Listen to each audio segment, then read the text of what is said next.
Good morning guys. Chemistry class में आपका स्वागत है। 12th क्लास के इस लेक्चर में हमारा चैप्टर चल रहा है हैलोजन डेरिवेटिव्स।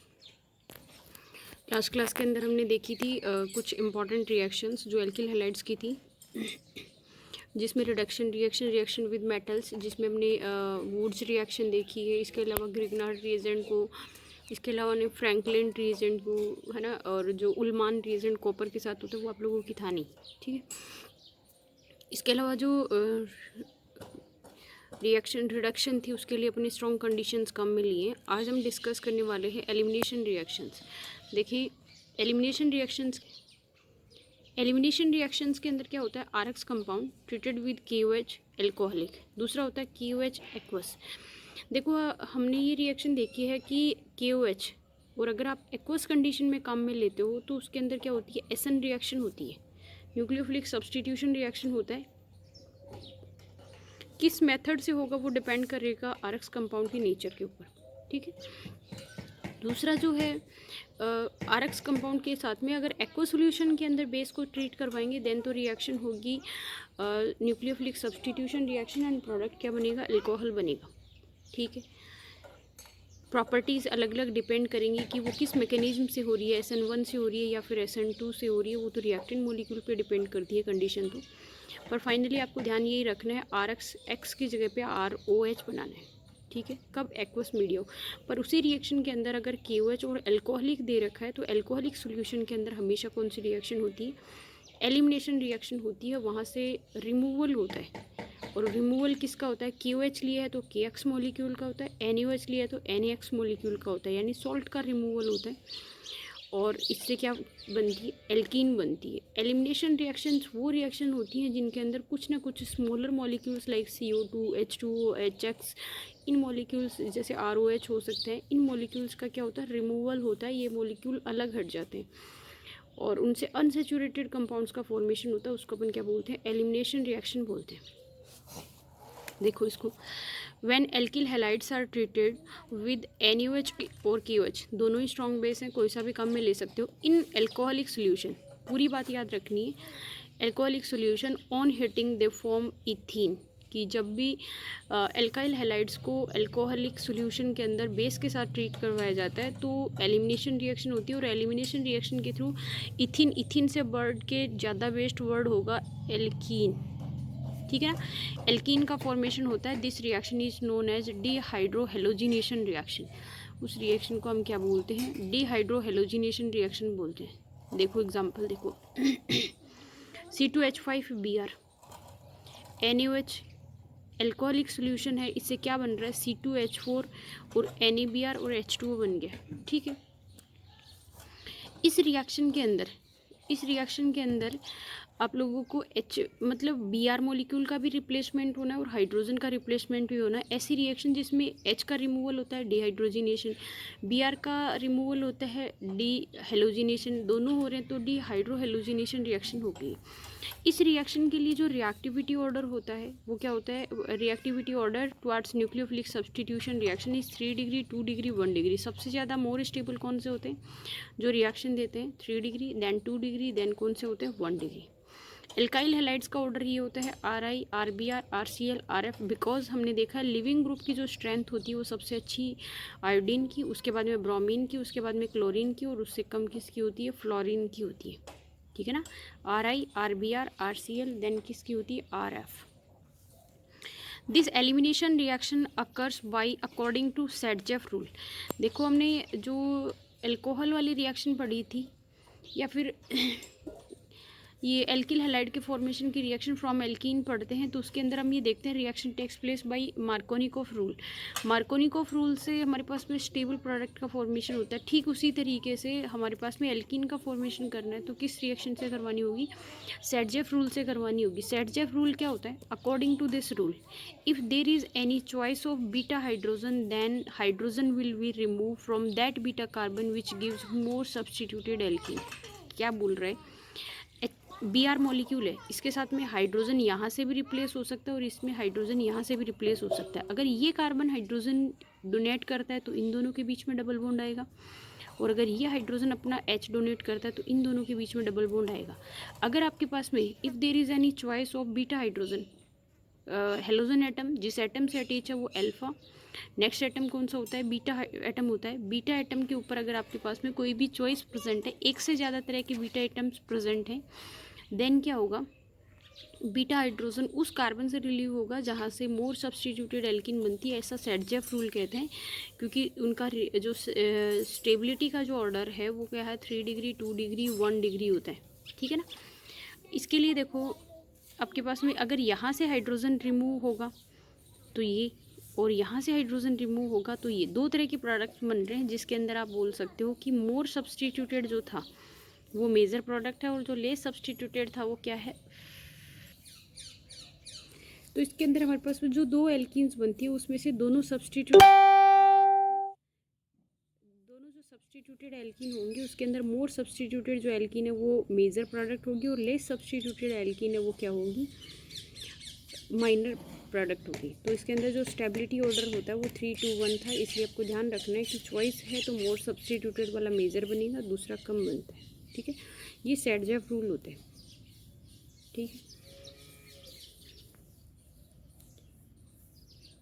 अब देखो आप लोगों ने जो SN रिएक्शन देखी थी, SN रिएक्शन SN1 है, SN2 है, तो वो देखी थी ओपन चेन वाले कंपाउंड्स में, जिसको आप बोलते हो एल्काइल हैलाइड्स बोलते हो। एल्काइल हैलाइड्स के लिए आपने रिएक्शंस देखी थी। एल्काइल हैलाइड्स के अंदर मैं आपको ये बताऊँ कि SN1 जो होती है उस रिएक्शन के लिए रिएक्टिविटी ऑर्डर क्या था, 3 डिग्री, 2 डिग्री, 1 डिग्री। सबसे ज़्यादा रिएक्टिव होता है 3 डिग्री, उसके बाद में 2 डिग्री, उसके बाद में 1 डिग्री। लेकिन अगर SN2 रिएक्शन के लिए रिएक्टिविटी ऑर्डर चेक किया था तो उसके लिए सबसे ज़्यादा रिएक्टिव कौन होता है, 1 डिग्री, उसके बाद में 2 डिग्री, और उसके बाद में कौन होता है, 3 डिग्री होता है, ठीक है ना। तो रिएक्टिविटी ऑर्डर वो देख चुके थे। उसके अंदर अपने एरोमेटिक की जो कंपाउंड्स हैं उनका कोई जिक्र नहीं किया है। तो एरोमेटिक कंपाउंड्स के लिए देखो आप reactivity of aryl halides towards the SN reaction. SN reactions के लिए जो रिएक्टिविटी है उसके अंदर देखो सबसे पहले एराइल हैलाइड वो होते हैं जिसके अंदर एक्स एटम है ना, X atom is directly attach with the benzene ring. Benzene ring के साथ अटैच है ये कार्बन, ठीक है। This compound is stable due to the resonance. During the resonance there is a partial double bond present between carbon and halogen, so we can say that in CX bond there is partial double bond character is present. Resonance के अंदर कहीं न कहीं इसके ऊपर double bond exist करते हो, double bond exist करने की वजह से इसके अंदर पार्शियल डबल बॉन्ड के कैरेक्टर प्रेजेंट होते हैं। क्वेश्चन पूछा जाता है why aryl halides are less reactive than the alkyl halides towards SN reaction. पूछा जाता है कि एराइल हैलाइड एल्काइल हैलाइड से लेस रिएक्टिव होते हैं SN रिएक्शंस के लिए, क्यों। पहला रीज़न तो क्या होता है, because here halogen atom is attached with sp2 carbon, here halogen is attached with sp3 carbon, here partial double bond character is present, here only single bond is present. Due to this is less reactive towards the nucleophilic reactions. Okay, next देखो aromatic जो compounds होते हैं उनके अंदर bond strength इतनी increase हो जाती है कि नॉर्मल कंडीशंस के अंदर रिएक्शन नहीं होती। काफ़ी माइल्ड कंडीशंस देते हो तो वाइल्ड के कंडीशंस के अंदर या स्ट्रॉन्ग कंडीशंस के अंदर रिएक्शन आप करवा सकते हैं, ठीक है। अब देखो इसके अंदर दूसरा जो कंपाउंड है वो है बेंजाइलिक हैलाइड। बेंजाइलिक हैलाइड वो होता है जब हेलोजन एटम है ना, बेंजाइलिक पोजीशन आई थी ना क्लासिफिकेशन में, एलाइलिक बेंजाइलिक, तो बेंजाइलिक पोजीशन वो थी जिसके अंदर हेलोजन एटम sp3 कार्बन से, बट वो sp3 कार्बन किस में, बेंजीन रिंग से डायरेक्टली अटैच होता है। और बेंजीन रिंग से डायरेक्टली अटैच होने की वजह से क्या होता है, बेंजाइलिक के अंदर देखो सबसे पहले बेंजाइलिक पोजीशन क्या है, XCH2। CH2 अगर आगे डबल बॉन्ड से, एक ही डबल बॉन्ड से होता तब तो एलाइलिक पोजीशन थी, और यही CH2 अगर बेंजीन रिंग से अटैच है देन उसको हम क्या बोल रहे हैं, बेंजाइलिक हैलाइड्स बोल रहे हैं। यहाँ पे है benzylic halides are more reactive towards the SN reaction because here benzonium ion is form which is stable due to the resonance. वो मोर स्टेबल होता है, जो रेजोनेंस की वजह से स्टेबल होता है, इसलिए इनकी रिएक्टिविटी क्या होती है, काफ़ी अच्छी होती है न्यूक्लियोफिलिक सब्सटीट्यूशन रिएक्शंस के लिए।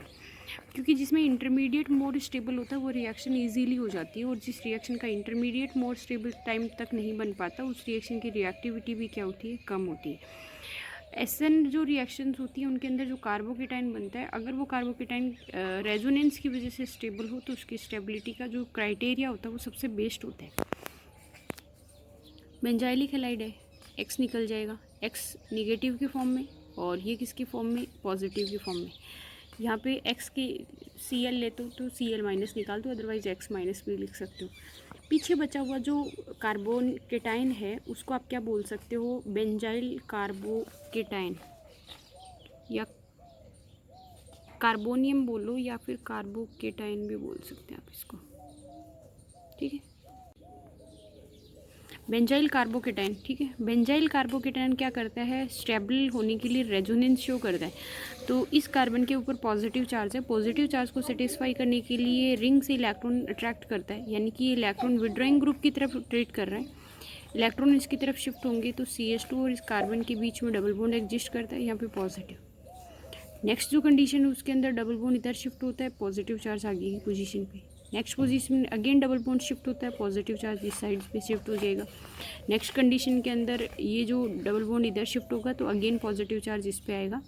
यहाँ से लेकर के यहाँ तक की पूरी जो रेजोनेटिंग स्ट्रक्चर है उसके अंदर हमने ये देखा है, there is the delocalization of positive charge takes place in the resonating structures, while we can say that the benzyl carbocation is stable due to the resonance. So the stability of benzyl carbocation is more than the aryl halides, so these are more reactive towards the nucleophilic substitution reaction. अब अगर ये पूछा जाए overall category कि सबसे ज़्यादा reactivity किसकी होगी एसएन रिएक्शन के लिए, सबसे कम किसकी होगी, तो देखो ये क्या है, बेंजाइलिक, ये कौन सा है, एलाइलिक, इसके बाद में कौन सा है, एल्काइल, और उसके बाद में क्या है, एराइल। नाम बता देती हूँ सबकी, ये कौन सा है, बेंजाइलिक, ये कौन सा है, एलाइलिक, ये कौन सा है, एल्काइल, और ये कौन सा है, एराइल, ठीक है, एराइल हैलाइड हो गया। तो यहाँ पे जो एसएन रिएक्शंस होती है ना, ये रिएक्टिविटी ऑर्डर तो आप ध्यान रख लोगे, है बेंजाइलिक है, बेंजाइलिक से कम एलाइलिक, उससे कम कौन है, एल्काइल, और सबसे कम कौन है, एराइल। बात ये आती है तो क्या फिर ये देन एराइल हैलाइड, मतलब क्वेश्चन ये बनता है कि क्या एराइल हैलाइड एसएन रिएक्शन देंगे ही नहीं, तो ऐसा नहीं होता। इन नॉर्मल कंडीशंस C6H5 या aryl halide do not undergo in this reaction, but if there is any electron withdrawing group, कि अगर यहाँ पे कोई भी अगर इलेक्ट्रॉन विड्रॉइंग ग्रुप प्रेजेंट है like NO2 COOH SO3H cyanide etcetera, है ना, किसके ऑर्थो या पैरा पोजीशन पे, देन रिएक्शन क्या हो जाती है, इजीली हो जाती है। क्यों, क्योंकि वो क्या कर देते हैं, अगर इलेक्ट्रॉन विड्रॉइंग ग्रुप है तो इसे जो बेंजीन रिंग है उसकी इलेक्ट्रोफिलिसिटी इंक्रीज कर देते हैं, और जैसे ही इलेक्ट्रोफिलिसिटी इंक्रीज होगी तो वो ज़्यादा रिएक्टिव हो जाएंगे, किसके लिए, न्यूक्लियोफाइल के लिए। तो एराइल हैलाइड नॉर्मल कंडीशंस में रिएक्शन नहीं देते, और अगर इलेक्ट्रॉन विड्रॉइंग ग्रुप प्रेजेंट है तो उनकी रिएक्टिविटी इंक्रीज होगी, देन वो क्या करते हैं, कुछ कंडीशंस के अंदर रिएक्शन इजीली दे देंगे। सबसे पहले देखो, let an example, chlorobenzene react with any base in presence of NaHCO3, sodium bicarbonate है, एक्वा सोल्यूशन के अंदर अगर आप इसको हीट करते हो, सिर्फ इसके ऊपर कोई भी इलेक्ट्रॉन विड्रॉइंग ग्रुप प्रेजेंट नहीं है ना, कोई भी इलेक्ट्रॉन विड्रॉइंग ग्रुप प्रेजेंट नहीं है, इसका मतलब नॉर्मल कंडीशंस के अंदर रिएक्शन नहीं हो रही है, अगर आप हीट करते हो तो भी नहीं हो रही है। अगर दूसरी कंडीशन है ऑर्थोनाइट्रोक्लोरोबेंजीन है, तो अब हमारे पास क्या है, इलेक्ट्रॉन विड्रॉइंग ग्रुप प्रेजेंट है ऑर्थो पोजीशन पे, प्रेजेंट है, और किसकी प्रेजेंस में करवा रहे हो, वही बेस की प्रेजेंस में। तो इस बार क्या करोगे, रेगुलर हीट करने की बजाय अगर 400 केल्विन के ऊपर रिएक्शन करवाते हो तो रिएक्शन क्या हो जाएगी, यहाँ पे, है ना, सब्सटीट्यूशन हो जाएगा क्लोरीन ग्रुप का, किससे, OH ग्रुप से। थर्ड कंडीशन, अगर आपने डाइनाइट्रो लिया है, ऑर्थो पैरा डाइनाइट्रो लिया है, देन आपने क्या किया, टेम्परेचर 400 की बजाय आपको तो ना और बना दो, ऑर्थोनाइट्रोफिनोल है, उस कंडीशन में 400 केल्विन टेम्परेचर की रिक्वायरमेंट हुई है, क्योंकि इसकी इलेक्ट्रोफिलिसिटी पहले की बजाय थोड़ी सी इंक्रीज हो गई है।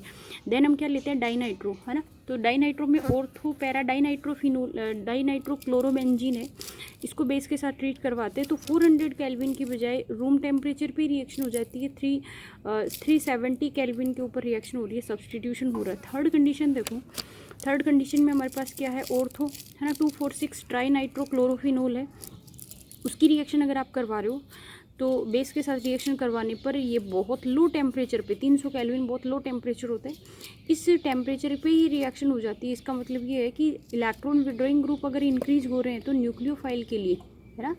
On increasing the number of electron withdrawing group, they increase the reactivity towards the nucleophilic substitution reaction. In presence of any electron withdrawing group, the reaction takes place in normal conditions.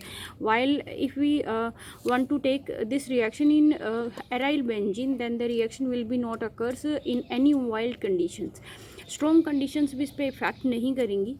तीनों condition है. इससे क्या बन रहा है, 2,4,6 ट्राइनाइट्रोफिनोल बन रहा है. और 2,4,6 ट्राइनाइट्रोफिनोल का नाम क्या होता है, पिक्रिक एसिड होता है. काफ़ी फेमस है, कई बार पूछा भी जाता है पिक्रिक एसिड क्या होता है. तो एक कॉमन एसिड होता है ऑर्गेनिक का कंप्लीट, जिसके अंदर कार्बोक्सिलिक एसिड नहीं होता है ना, that is picric acid.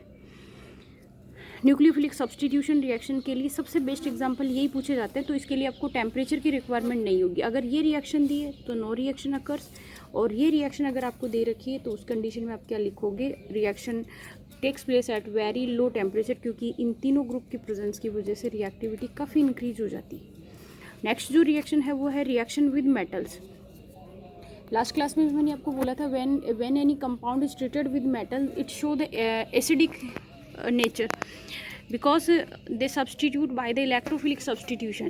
Electrophilic substitution में मेटल्स क्या होती है, इलेक्ट्रोफाइल की तरह ट्रीट करती है. और जब भी इलेक्ट्रोफाइल शिफ्ट होता है वो H+ से शिफ्ट होता है. और इस रिएक्शन के अंदर वो रिएक्शन कैसे शो करते हैं, एसिडिक नेचर शो करते हैं. अब देखो इस रिएक्शन के अंदर हमने पहले देखी थी वुड्स रिएक्शन. वुड्स रिएक्शन क्या होती है, when alkyl benzene is treated with sodium in presence of dry ether. दोनों के दोनों एल्काइल बेंजीन थे. Then we obtain a alkane chain containing the higher number of carbon chain than the reactant molecule. Here we are using the aryl benzene. Aromatic compound लिया, वही sodium के साथ dry ether की presence में reaction हो रही है and it form biphenyl compound. This reaction is known as Fittig reaction. Aromatic के साथ हो रही है फिटिक रिएक्शन, एलिफेटिक के साथ हो रही है Wurtz reaction. If we took an example in which aliphatic and aromatic both are present, then इसके केस में तो उसको क्या बोलेंगे, वुड्स रिएक्शन. इसके केस में उसको क्या बोलेंगे, Fittig reaction. Overall the reaction is known as Wurtz Fittig reaction. काफ़ी इंपॉर्टेंट है. दोनों एरोमेटिक, फिटिक रिएक्शन. दोनों एरोमेटिक हैं, बीच का मटेरियल क्या हो रहा है, एलिमिनेट हो रहा है. और एलिमिनेट होकर के यहाँ पे क्या हो जाएंगे, बाइफिनाइल कंपाउंड का फॉर्मेशन होता है. रिएक्शन वही सोडियम के साथ में ड्राई ईथर. ड्राई ईथर क्यों यूज़ करते हैं, why we use dry ether as the medium, because sodium metal is explosive for the water, then so we use dry ether as the solvent. ठीक है ना, explosive नहीं हो जाए reaction इसलिए. दूसरी कंडीशन एलिफेटिक एरोमेटिक का है एग्जाम्पल. इसके लिए वुड्स, इसके लिए Fittig, then the reaction is known as Wurtz Fittig reaction. ठीक है ना, ये हो गई है वुड्स फिटिक रिएक्शन. इसके बाद में देखो आप लोगों के आएंगे reaction with magnesium. Last reaction है ये मेटल्स के साथ में. रिएक्शन विद मैग्नीशियम में देखो लास्ट में हमने ये देखा था when alkyl halide are treated with magnesium in presence of dry ether it form Grignard reagent. Similarly here also the Grignard reagent is form which is the most important reagent of organic chemistry. Most of the compounds are prepared by the help of Grignard reagent. Okay, then C6H5X. ठीक है ना, halobenzene treated with magnesium in presence of dry ether, C6H5MgX. है ना, phenyl magnesium halide that is known as Grignard's reagent. Magnesium के साथ में Grignard reagent है. Zinc वगैरह के साथ इसकी रिएक्शन है नहीं यहाँ पे. उसमें क्या बना था, फ्रैंकलैंड रिएजेंट बना था जिसको बोलते हैं R2Zn. कॉपर वाला सिलेबस में नहीं है. सोडियम के साथ कौन सी रिएक्शन है, वुड्स रिएक्शन, फिटिक रिएक्शन. दोनों मिक्स करोगे तो वुड्स एंड फिटिक रिएक्शन. बहुत इंपॉर्टेंट है, याद रखना है आपको. और ये क्या है, जो एराइल बेंजीन है उनकी reactions, electron withdrawing group increase होगा तो रिएक्शंस की कंडीशन बहुत नॉर्मल हो जाती है. और नॉर्मल कंडीशंस के अंदर ही रिएक्शन क्या होंगी, कंप्लीट हो जाएंगी. अगर इलेक्ट्रॉन विड्रॉइंग ग्रुप नहीं है तो कितनी भी वाइल्ड कंडीशंस यूज़ कर लो रिएक्शन नहीं होगी. इसके बाद में आपने देखा था रिएक्टिविटी ऑर्डर. सबसे ज़्यादा reactivity towards the nucleophilic substitution reaction. You have seen that benzylic halide are more reactive than the allylic, allylic are more reactive than the alkylic and alkylic are more reactive than the aryl halides. ठीक है, ये sequence आपको याद रखना है. Benzylic की most of condition किसकी वजह से थी, रेजोनेंस की वजह से थी. रेजोनेंस की वजह से जो स्टेबिलिटी होती है वो सबसे बेस्ट क्राइटेरिया की होती है. ठीक है, आज की क्लास में अपने ये मैटर देखा है. होप सो आप लोगों को समझ आया होगा.